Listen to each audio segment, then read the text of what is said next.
Buenas tardes. En el continuo de estos videos que estaremos subiendo como parte de el Día Mundial contra la lucha contra la diabetes, el día de hoy vamos a platicar sobre algunos tips sobre la administración de insulina con aguja y vial. Hay muchos pacientes que requieren estar siendo tratados con insulinas y la verdad es que muy poco conocen de qué tipo de insulina es la que están utilizando, cómo es que se la deben de aplicar, en qué momento se la tienen que aplicar, cuáles son los cuidados que se deben de tener para el guardado y la administración del medicamento, ¿sí? Y por eso es que he decidido hacer este pequeño video. De manera que vamos a comenzar diciendo que en realidad existen muchos tipos de insulinas, no existe nada más una sola insulina. Las insulinas van a variar su tipo dependiendo principalmente del tiempo de acción, ¿sí? El tiempo en el cual empiecen a hacer efecto, el tiempo en que alcancen su pico máximo y luego el tiempo final que dure toda la acción de esa insulina. Existen ultra rápidas que van a empezar a hacer su efecto en los primeros 5 minutos y que durarán más o menos 1 o 2 horas su efecto.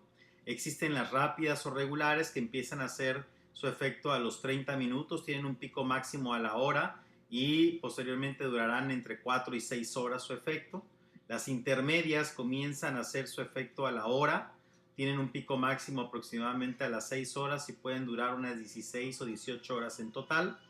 Las basales o lentas, que más bien son análogos de insulina, que estas pueden durar entre 24 o hasta 36 horas.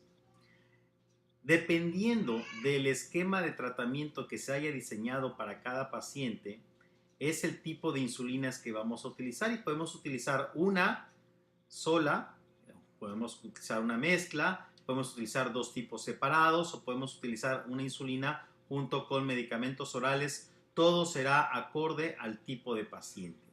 Rara vez un paciente deberá ser tratado exclusivamente con un tipo de insulina. Rara vez. Por lo general tendremos que hacer algunas combinaciones.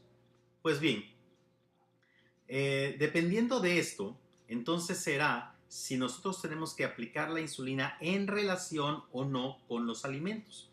Por ejemplo, las insulinas ultra rápidas, como son Lispro, Aspart y Glulicina, se tienen que aplicar inmediatamente cuando el paciente va a empezar a comer, a más tardar 15 minutos después de que haya iniciado la alimentación.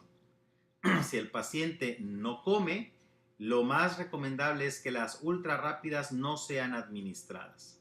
Si el paciente usa una rápida o regular, que también se le conoce como insulina R, esta debe de ser administrada entre 15 a 30 minutos antes de que el paciente comience su alimento y no debe de ser administrada si es que el paciente no va a comer.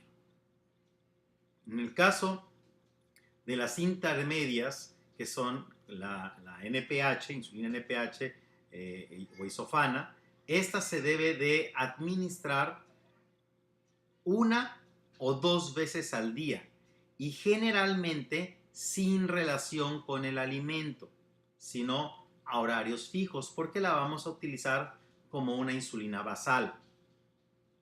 Si el paciente no va a comer, habrá que comunicarse con su médico para ver, dependiendo de la razón por la cual no vaya a comer y el tiempo que estará en ayuno, si se debe de suspender la insulina o si se debe solamente de disminuir la dosis.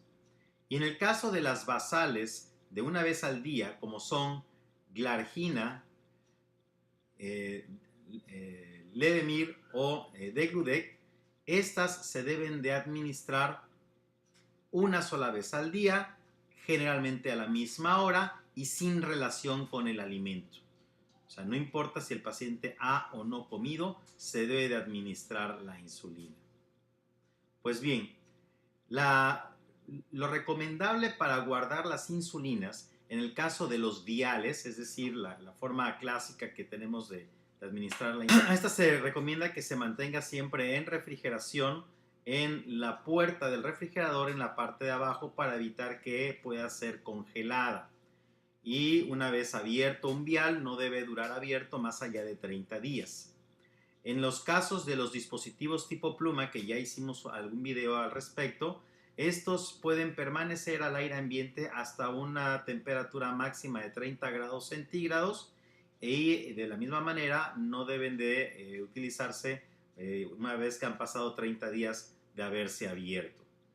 De ninguna manera debe de utilizarse una insulina que se haya congelado y descongelado, porque esto ya pierde la confiabilidad, o de la misma manera una insulina que haya sido expuesta al calor se desnaturalizan las proteínas y entonces ya no se puede utilizar. La insulina es una proteína.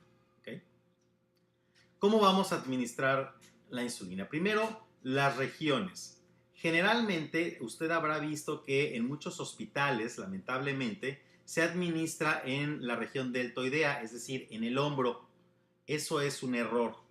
La insulina debe depositarse en una zona del cuerpo donde haya suficiente grasa. Y generalmente en esta área está la piel, una capa insignificante de grasa e inmediatamente por debajo está el músculo. Entonces no es un área adecuada para administración de insulina. Se recomienda que sea en el área abdominal, alrededor del ombligo, en una área que abarque más o menos 4 dedos en las 4 cuadrantes del ombligo, en la región tricipital, es decir, donde cuelga aquí la grasa con el pellejo, ahí sí hay bastante grasa, en las piernas, tomando de la línea media hacia afuera del muslo, en la región glútea o en el pliegue graso que se genera exactamente por arriba de la región glútea.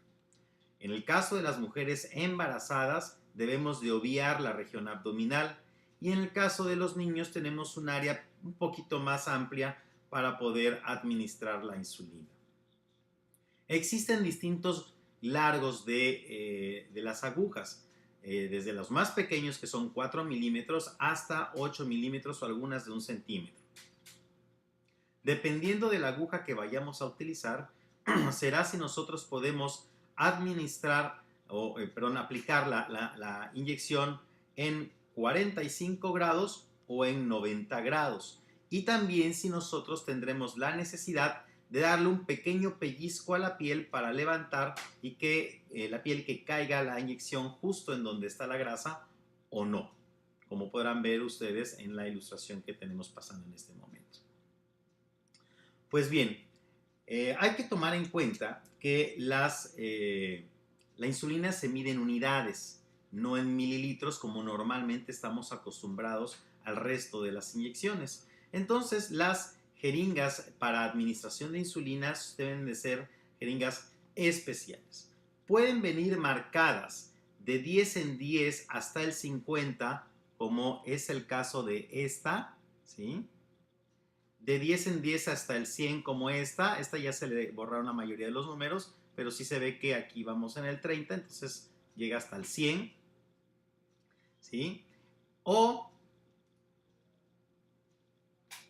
como fracciones de mililitro, que son en realidad las unidades, del 1 al 10, ¿sí? Pues bien, aunque estas dos vengan de 10 en 10, ¿sí? Esto no quiere decir que son 10 mililitros, quiere decir que son 10 unidades. De manera que si nosotros utilizamos, vemos que tenemos aquí entre el 0 y el 10 unas rayitas, bueno, pues estas rayitas representarán cada una unidad. Existen distintas marcas y puede haber algunas que vayan de 2 en 2 unidades, o puede haber algunas que sean en mililitros, y entonces en donde diga 1 en realidad va a ser 10. Tienen ustedes que revisar bien las especificaciones de la jeringa que utilicen, y cualquier duda comentarla inmediatamente con su médico. Pues bien, ¿qué es lo que vamos a hacer? Pues es muy sencillo el procedimiento. Nosotros debemos de tener nuestra insulina, que se debe preferentemente de sacar del refrigerador unos 10 a 15 minutos antes de aplicar la inyección para que tome temperatura ambiente, y entonces nosotros vamos a utilizar nuestra jeringa, ¿sí? se debe de llenar de aire la cantidad de insulina que vayamos a aplicar, por ejemplo, en este caso, 15 unidades. Se ha limpiado previamente con alcohol la vial y entonces nosotros podemos picar, meter el aire y obtener nuevamente la cantidad de unidades que requerimos. Una vez que ya tenemos esta cantidad de unidades, debemos nosotros depurgar, verificar que no exista ni una sola gotita de aire. Vemos que ahí sale una gota de insulina y esto quiere decir que ya está lista para administrarse. Pues bien, debo yo entonces de ver el área de piel donde la voy a administrar, ¿sí? En este caso, por ejemplo, si fuera en la región del abdomen, entonces me limpio, inyecto, aplico y debo de esperar unos 5 segundos ahí para que yo pueda retirar y no haya fuga del medicamento. Limpio nuevamente y eso es todo. En algunas ocasiones puede ser que yo le dé un pequeño piquetito a algún vasito y tenga yo un pequeño sangrado o un hematoma. Esto no tiene mayor problema, no se preocupe, simplemente oprima un poquito más, no masajee, nada más oprima y con eso será suficiente.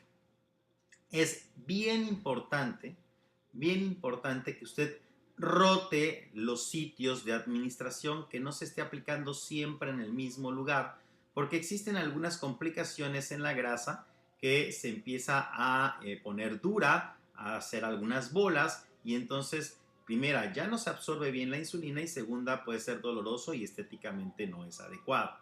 Entonces, siempre debemos de ir cambiando de sitio de administración.